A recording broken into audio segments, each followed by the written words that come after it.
Hola, ¿qué tal? Bienvenidos a esta nueva entrega del ciclo sobre periodismo. En estas entrevistas, conversaciones sobre la profesión periodística, una profesión a veces denostada y a veces, o siempre necesaria, ¿no?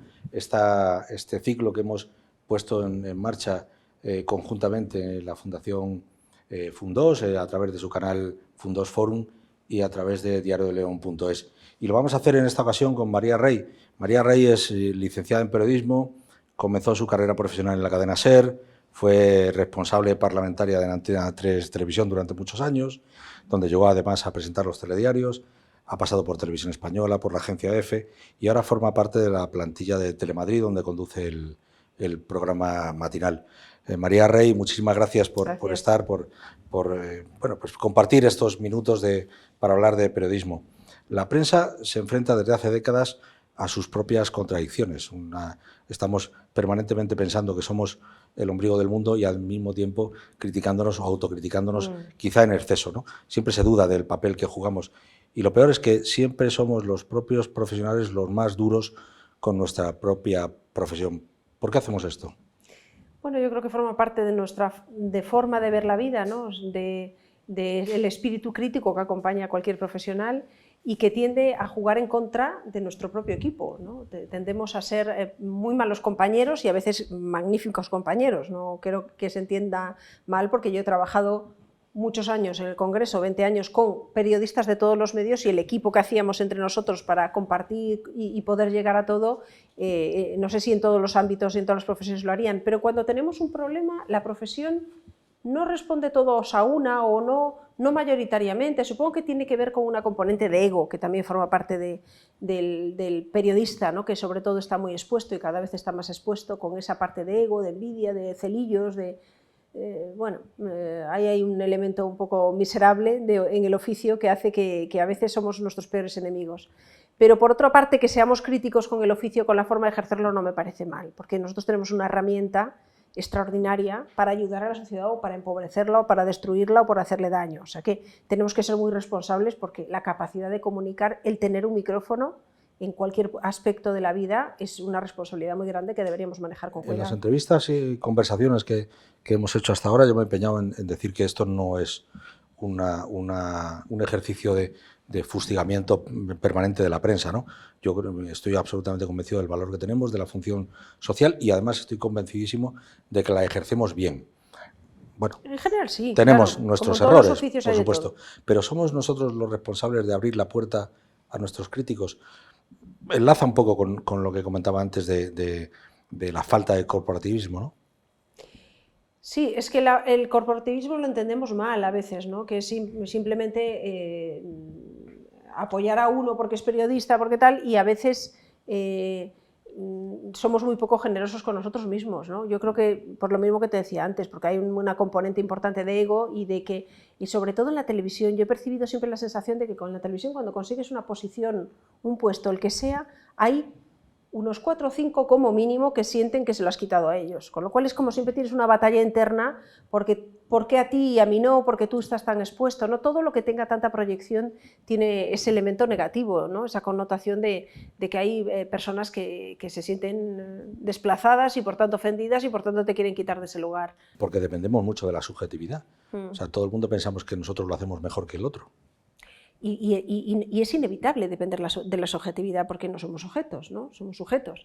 Y además cada uno enfoca la información y la vida desde su propia experiencia vital también y desde su propia experiencia profesional. Y eso no es malo. Lo que pasa es que yo vuelvo a lo mismo. Creo que es fundamental que sepas siempre que tienes en tus manos una herramienta muy valiosa y que tú tienes una responsabilidad añadida, como la tiene un médico, aunque no es comparable la que tiene uno y otro, pero como la tiene un médico, o la tiene un policía, o la tiene un juez, o la tiene cualquiera, que puede mejorar o empeorar la vida de los demás. Nosotros no tenemos un impacto inmediato sobre la vida de alguien. A veces sí, a veces recogiendo un caso, siendo justos con la verdad, coherentes, siguiendo una denuncia detrás de la que hay una gran injusticia, tú contribuyes a que esa persona tenga una oportunidad. Entonces tienes que saber que como tienes ese poder, también tienes esa responsabilidad. Y los inacabables cambios en los planes de educación. Hemos hablado en estas conversaciones de la escasa preparación, ya no digo de los periodistas, también de los políticos, de todo tipo de profesionales, porque insisto en no fustigar en exceso, porque yo creo que todo el mundo tiene hay una caída en la culturización de la sociedad, que también responde a los, pues a los continuos cambios en los planes de educación, etcétera, etcétera, ¿no? Pero todo esto, lo he preguntado en más de una ocasión, menos filosofía contribuye a una incapacidad mayor para reflexionar. No sé si tanto eso, que yo creo que la filosofía es muy útil y hay que mantenerla con una presencia, no omnipresente, pero como una opción, desde luego en los estudios, pero no tanto eso como el concepto de la formación que tenemos en este país. Lo tenemos mal enfocado. Para empezar, no se encuentra la formación ni el empleo. Estaba comiendo precisamente hoy con una persona de la COE y le decía, pero ¿cómo podemos encontrar tantos dramas de gente que no encuentra trabajo y tantos dramas de empresarios de servicios que no encuentran mano de obra? Y empezó a darme datos de faltan 70.000 camareros, 5.000 conductores de camión. Y es cierto, hay un desfase ahí, ¿no? Nos hemos enfocado mucho a la formación universitaria, nos hemos olvidado de la formación intermedia y técnica, y en la formación universitaria estamos primando, todavía no estamos adaptándola a las necesidades. Yo me acuerdo hace 30 años, tenía una compañera en la agencia EFE de periodista americana, y ella había estudiado otras cosas. Ella había estudiado una mezcla de políticas y economía y luego había hecho un máster en comunicación. O sea, eso era la segunda parte. Primero había una formación más, digamos, de darte las bases de lo que te puede servir como herramienta, y la comunicación es un elemento añadido. Aquí seguimos yendo a la Facultad de Periodismo cuando yo pienso que el periodismo tenía que ser el complemento a otra formación. O sea, ya se está enfocando mucho así, pero tú estás viendo extraordinarios periodistas. Yo he tenido siempre alrededor que nunca estudiaron periodismo, se licenciaron en otra cosa, y hay que plantear que un periodista es un señor que tiene que saber bastante de algo, no un genérico, no seguir enfocando periodismo como una cosa de cultura general. Tiene que saber bastante, salir especializado un poquito en algo, aunque la especialidad real te la da la profesión. Pero creo que tenemos un problema muy serio con la formación. Y eso tiene también que ver con la gente que abandona los estudios por falta de estímulos, ¿no? Yo he tenido la suerte de mandar a mis hijos a estudiar trimestres fuera y alucinaba con las diferencias. Pero esa pérdida de cultura califica a la sociedad. Y si la califica la sociedad, esa sociedad va a ser menos exigente, porque no tiene cualificación, menos exigente con los contadores de la realidad, que somos nosotros. Ya, pero yo no creo de todas maneras que el problema no sea solo que nos exigen, porque si tú te vas comparas la formación que das a un chaval aquí en bachillerato con la que le das en Estados Unidos, te da la risa. O sea, ellos no saben ni la cuarta parte de lo que sabemos nosotros del mundo, de la geografía, de la cultura, de cualquier cosa. Ellos tienen una cultura muy local, muy pequeñita y muy estrecha, pero muy enfocada. Desde el momento en que alguien tiene capacidad extraordinaria para algo, se enfoca por ahí, no se especializa. Y yo creo que el término medio está en las dos cosas.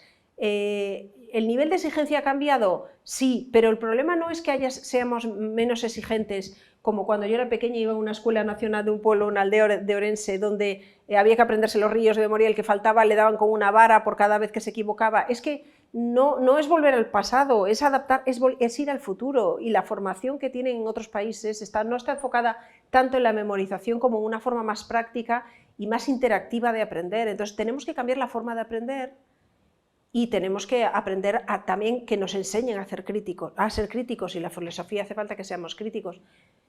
Y tenemos que tener más culturas de la sociedad, ¿no? Más cultura cívica. Yo me refiero con esto le llamamos picaresca a saltarse la cola, a tirar papeles por la calle o a romper una papelera, a prenderle fuego a una señal. Eso no es picaresca, eso es mala educación. Y eso se aprende desde la escuela hasta la casa. Entonces, hay cosas que hay que modernizar en la formación. Y no creo que aquí estudiemos mucho menos que en otros lugares. Yo creo que no lo estamos enfocando bien. Usted ha hecho una gran parte de su carrera profesional en la televisión, prácticamente toda, Sí. Salvo la etapa de EFE, también era... Básicamente en EFE Televisión también estuve. Sí, ¿el show se ha impuesto a la información? Cada día más. Va ganando espacio. Antes en televisión había entretenimiento e informativos. Y ahora hay un espacio muy grande que es el infoentretenimiento, que no es una fórmula mala en sí misma, porque es la forma también de llegar con información a un determinado público que no admite la información pura y dura porque le aburre o porque le abruma, que cada vez hay más gente que se ve abrumada por las desgracias que les contamos y no quieren saber nada de un telediario. Pero si les cuentas las cosas de otra manera, si las acercas a la calle preguntando a la gente de la calle, si lo cuentas a través de historias personales, está muy bien. O sea, quiero decir, hay un nicho, y es un nicho que he descubierto ya en una etapa muy adulta de mi carrera, porque yo hasta ahora había hecho información pura y dura, y en Telemadrid estoy haciendo infoentretenimiento, pero tiene mucho riesgo, porque el infoentretenimiento no deja de ser info y hay que estar vigilante para no convertirlo en un show y para no hacer de la información una frivolización constante de cualquier cosa, ¿no? El problema es que somos muchos compitiendo por unos cuantos, cada vez queda menos gente viendo la tele y aquí no vale todo, no podemos jugar con las historias de la gente, con lo que le importa. Yo en ese sentido tengo como constantemente una lucha interna de quiero hacer este producto, la audiencia me marca un producto mucho más simplón, más frívolo, más tal, porque veo lo que en el minuto a minuto lo que la audiencia y tengo que ir equilibrando, ¿no? Y es un constante equilibrio y no todos los días se consigue.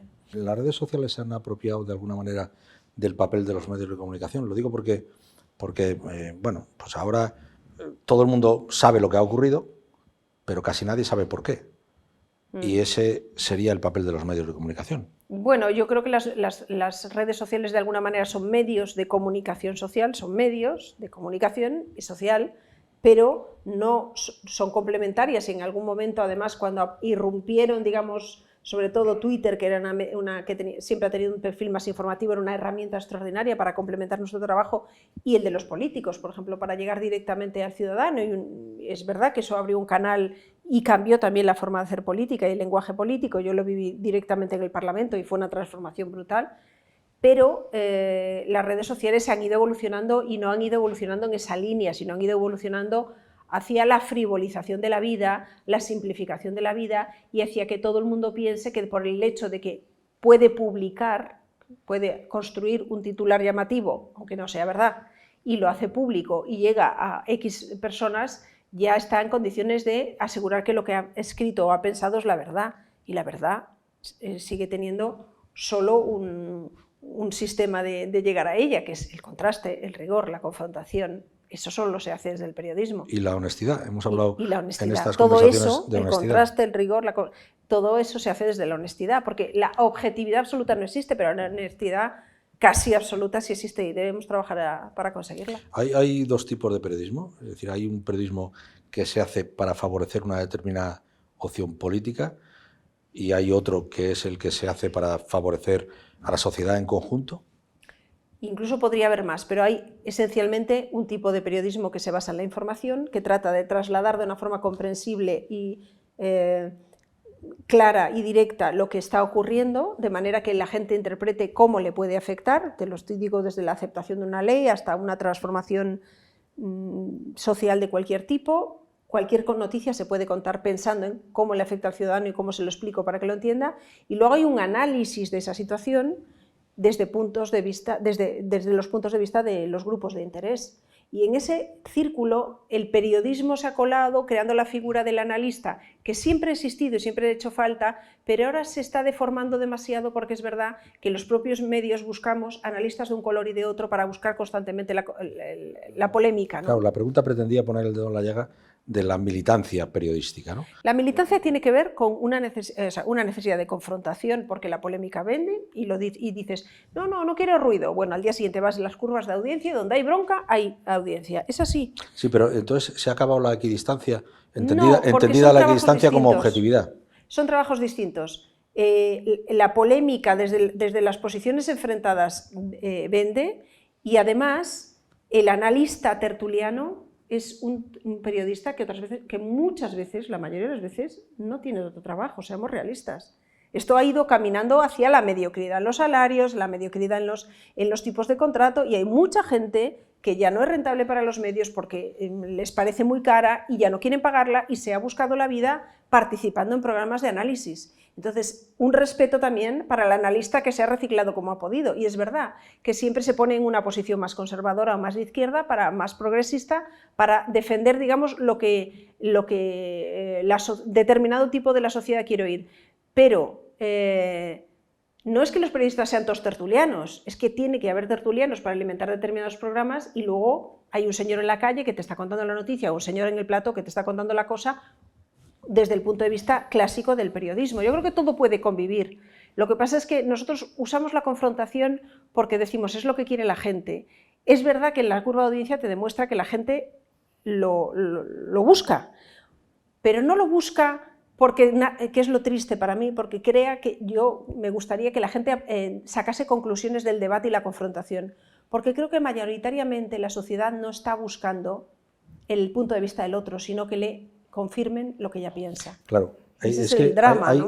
ahora mismo hay infinitas opciones para informarse, para ser consciente de la realidad, de lo que ocurre de la realidad, pero da la sensación de que solo queremos informarnos con aquello que nos interesa. ¿Y quién tiene la culpa? Solo leemos solo escuchamos o vemos al que el me da programa la razón. al que me da a mí la razón. Yo Claro. pienso así y como pienso así, escucho esta emisora, leo este periódico o veo esta televisión. Pero yo no lo juzgo, quiero decir, yo por mi trabajo tengo que leerme cada día 7, 8 periódicos, con lo cual voy a ver cómo lo enfoca cada uno, pero yo entiendo que la gente ni tiene tiempo, ni ganas, ni tiene por qué hacerlo. Entonces, yo entiendo que el que quiera sea de una tendencia lee ABC y el que sea de otra tendencia lee El País, de acuerdo. Pero que lean algo o que escuchen algo de información, porque hay un porcentaje cada día mayor de personas a mi alrededor que solo se informan por WhatsApp. WhatsApp no es un medio de comunicación.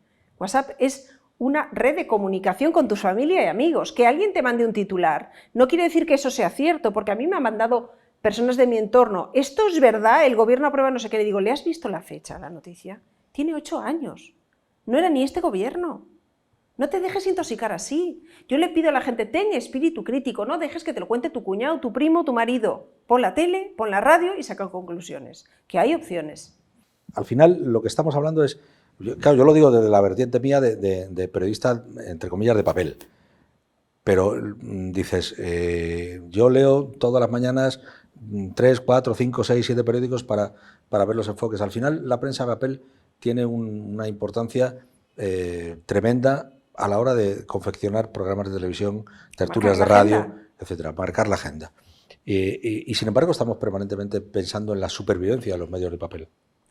Yo creo que la supervivencia ya no está en cuestión, y a lo mejor soy una ingenua, pero durante muchos años pensaba que la prensa estaba abocada, que la televisión estaba abocada al show, la radio al podcast quizás, y la prensa de papel no sabía qué. Lo que he visto en estos años es que la prensa, en vez de en papel, está en tu teléfono, pero ¿qué más hubiera soñado el que vendía periódicos hace 70 años que alguien llevase siempre su periódico en el bolsillo? ¿Qué más podías esperar? Es la gran oportunidad. O sea, ahora el periódico está en el móvil. Es verdad que es muy difícil para vosotros atrapar la atención del espectador, del lector, porque es verdad que hay mucha...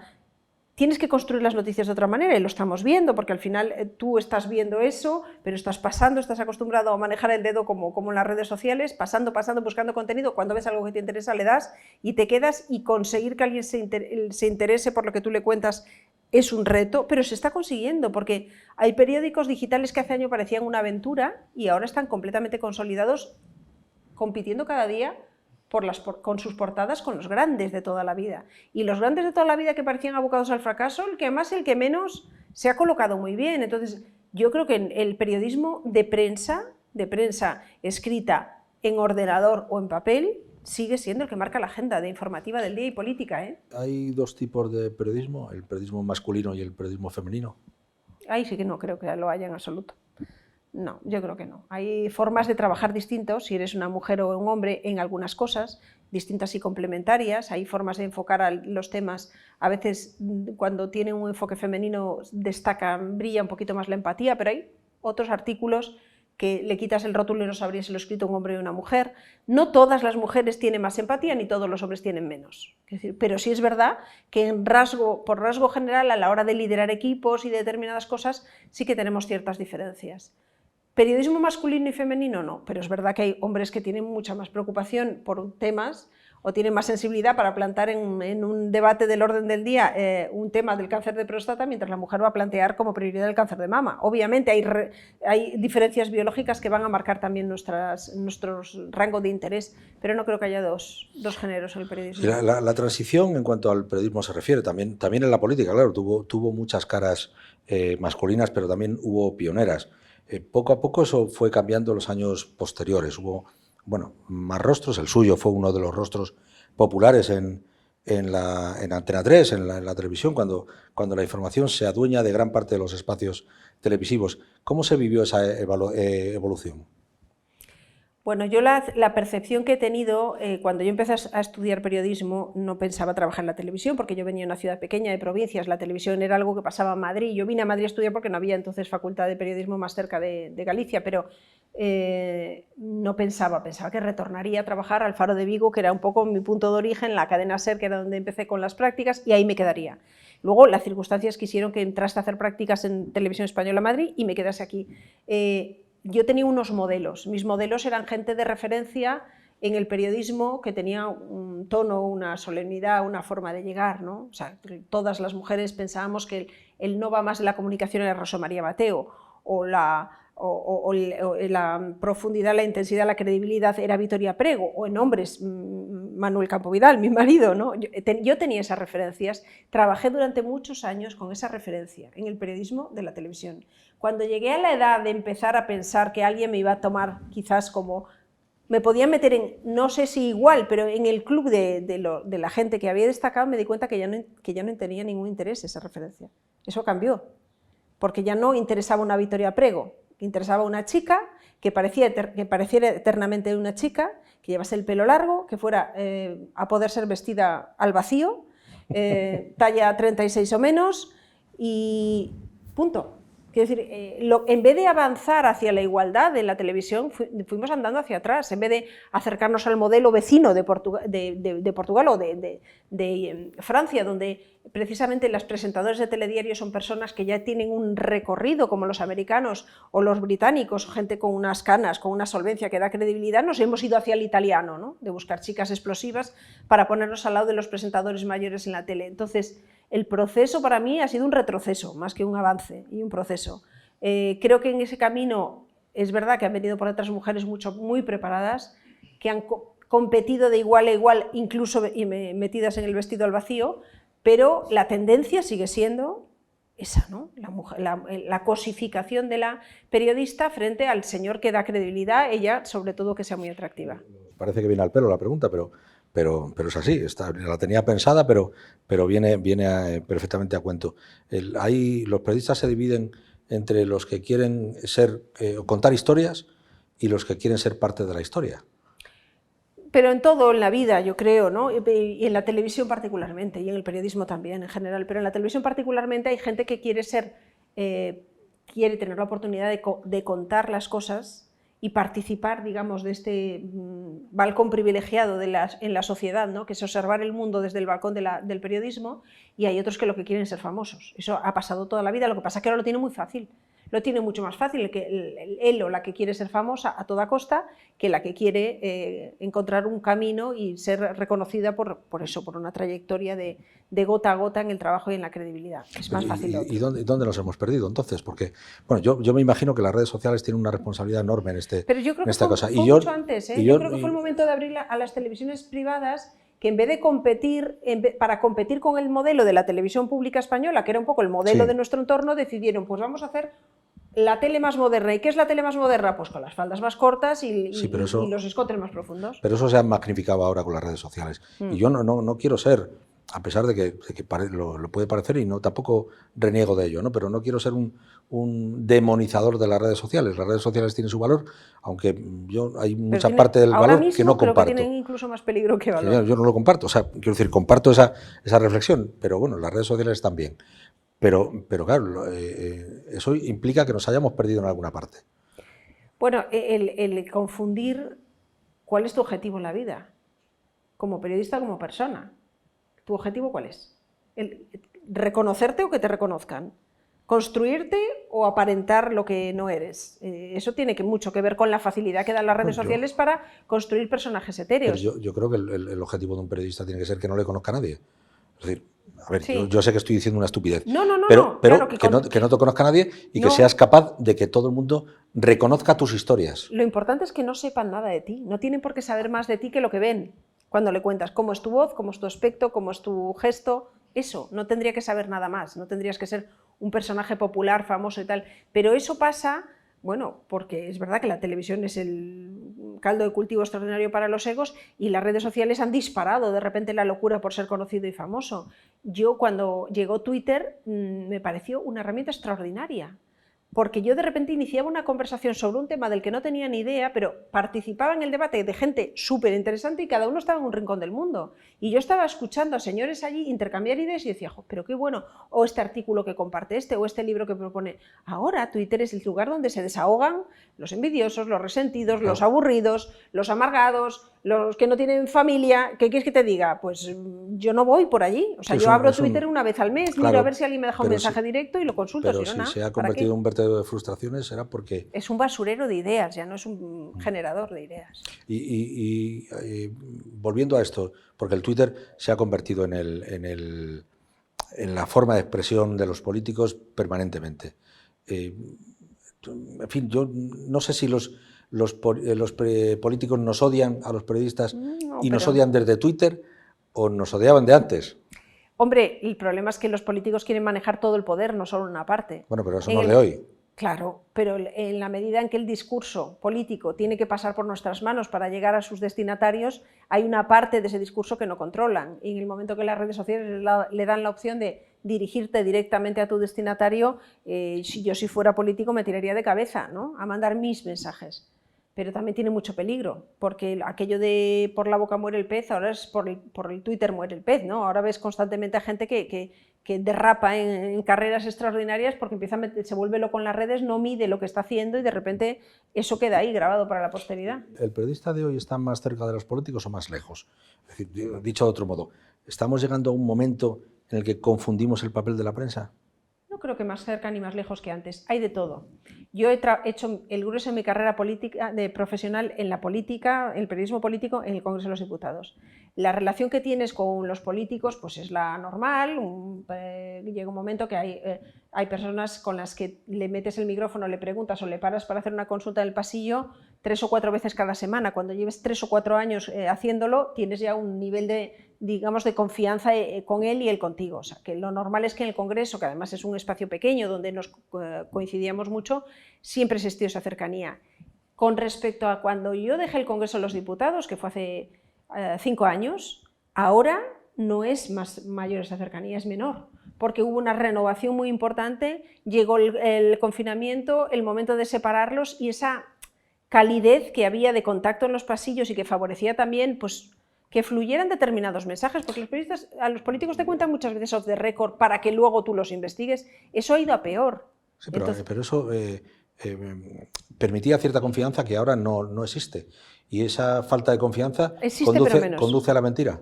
No, yo creo que existe, pero menos. Quiero decir, ya no. Hubo un momento que había un poquito más de cercanía y ahora se recuperará porque todo se normalizará. Yo creo que la vida política también se serenará. Pero lo que pasa es que lo que hemos visto es que en estos tiempos han proliferado un perfil de programas que tienen mucho de periodistas ejerciendo de portavoces políticos, que en ese momento no están ejerciendo como periodistas, sino están ejerciendo o como portavoces políticos o como tertulianos o como entretenedores, pero son de formación periodística y de contenido político. Pero con ser verdad que hay gurús o periodistas que se han convertido en gurús de la política, hay mucho periodista también que quiere hacer política, pero nuestra misión no es hacer política. Muchos que no saben dónde está el límite. Claro, una cosa es que tú digas, el PP quiere esto o el PSOE ha tomado esta decisión porque calcula que esto es lo que va a ocurrir, y otra que tú le digas al PSOE lo que tiene que hacer es esto y el PP lo que tiene que hacer es lo otro. Es que esto es el matiz.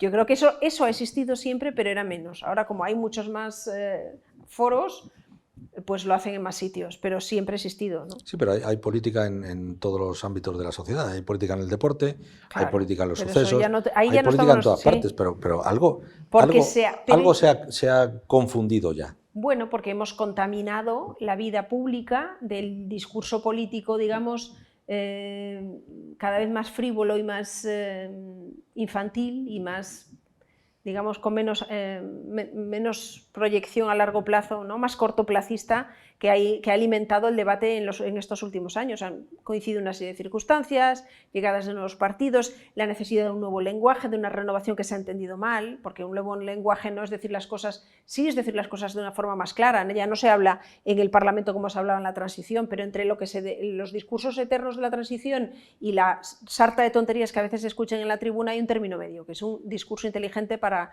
personas maduras, que son las que están al otro lado escuchando, y eso no se hace. En lo que va de año ha habido 5 asesinatos de periodistas en México. Creo que ya van más. Estaba leyendo esta mañana y creo que ya han subido un par de ellos. Puede pero ser. Fíjate, puede ser. Bueno, por ahí andará. No sé aquí si aquí de repente en la política se le dio por señalar a determinados periodistas que no estaban bueno, pues en consonancia con la opinión del político de turno. ¿Eso significa un retroceso para la clase periodística de este país? En fin, no quiero hablar de México, no quiero hablar de China, no quiero hablar de Cuba, no quiero hablar de eso, que son cosas absolutamente distintas. En México con la seguridad en el país y con el periodismo. Nada que ver, una profesión tremenda. Han muerto los mismos que en Ucrania, están en guerra. Pero no quiero compararlo, pero bueno, pues de repente hay un espejo ahí que te dice, cuidado. Es que todo lo que sea frivolizar tiene mucho riesgo. Podemos ser nosotros, pueden ser los médicos, puede ser cualquier oficio. Frivolizar con las cosas públicas tiene mucho riesgo. Eso, al fin y al cabo, es la esencia del populismo. ¿Qué es el populismo? Frivolizar, ¿no? Es contar cosas complejas, con lenguaje simplista, simplificar al máximo para que lo entienda el que menos estudios y menos formación tiene, es creer que ese pequeño porcentaje de población que no entiende, digamos, determinados discursos porque no tienen suficientes herramientas, son todos y hay que hablarles a todos como si fueran tontos. Pues claro que tiene un riesgo para la profesión, no tanto porque nos coloque en la diana y que pueda convertirnos en una profesión de riesgo, porque no creo que estemos en ese punto. Te puede dar un tortazo a alguien por la calle, pero no creo que un disparo, porque no estamos en ese nivel y este es un país seguro. Pero claro, tienes mucho riesgo porque tú tienes que respetar las instituciones y las profesiones que sustentan las instituciones. Y las instituciones públicas, que son del Congreso, el Senado, el Gobierno, el Consejo General del Poder Judicial, lo que quieras, la monarquía, la Iglesia, lo que quieras, merecen un respeto, pero es que hay profesiones que también en sí son lo que alimenta y lo que soporta con mensajes ciertos que el sistema siga funcionando. Entonces no vale tirar a todo porque se me haya cruzado en mis intereses, claro que no. María, en estas conversaciones, estas entrevistas, tienen un destino, aparte de la sociedad que quiera bueno, bucear un poco en la profesión periodística, tienen el objetivo de que las jóvenes generaciones de periodistas bueno, pues crezcan un poco más y sean autocríticas y que no pierdan esa capacidad de crítica que tenemos que tener los periodistas. ¿Qué consejo le daría a quien empieza en esta profesión? Fórmate, lee, escucha, busca, pregunta, sé curioso, duda de ti mismo, busca reflejo en la gente que tiene verdaderos valores, intenta rodearte de gente que te pueda enseñar el oficio. Al final, lo mismo que le recomendaría es lo mismo que hubiera valido a mí. Es verdad que lo tiene más difícil porque antes éramos 3 o 4 facultades en toda España, el número de periodistas que salía era limitado, el número de medios también, pero más o menos te ibas colocando. Ahora es completamente distinto, hay demasiada gente formada, pero también es verdad que hay otras oportunidades y el periodismo tiene otras derivadas y se puede conseguir. Pero la base sigue siendo la misma. Contra las fake news, contra el populismo, contra las mentiras, solo hay una cosa: el rigor, la honestidad, el trabajo y el escuchar. Que yo creo que las prisas estas locas que nos lleva esto de ser los primeros en contar las cosas sin contrastar, sin preguntar, hace que cada vez escuchemos menos y el periodista cada vez escucha menos, ¿no? Una entrevista como estamos teniendo tú y yo, en la que nos escuchamos, es ya algo absolutamente excepcional. Decía García Márquez hace muchísimos años, yo esto lo leí en el año 96 probablemente, que no había que llegar primero sino saber llegar. Claro. Y yo creo que es el momento de saber a dónde llegar y saber para qué quieres llegar. Pues María, muchísimas gracias por haber compartido este rato hablando de periodismo con el canal Fundos Forum, con Diario de León. A todos ustedes, muchísimas gracias y les invito a seguir esta y otras conversaciones que hemos mantenido en estos días y que creo que por lo menos para entender el periodismo algo servirán. Muchas gracias.